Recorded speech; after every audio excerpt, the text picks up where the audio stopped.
ملګرو دا کم هلک چې تاسو ته ښکاري که نه د سوات سیدو شریف د سیمې سره د دې تعلق دی د ټیک ټاک ویډیو یې جوړوله او په هغې کې کومه تمانچه چې ده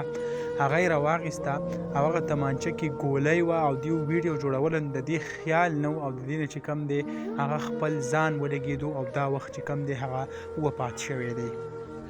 ډیر زیات افسوسناک خبر چې کوم دی هغه دا وخت رمخې ته شو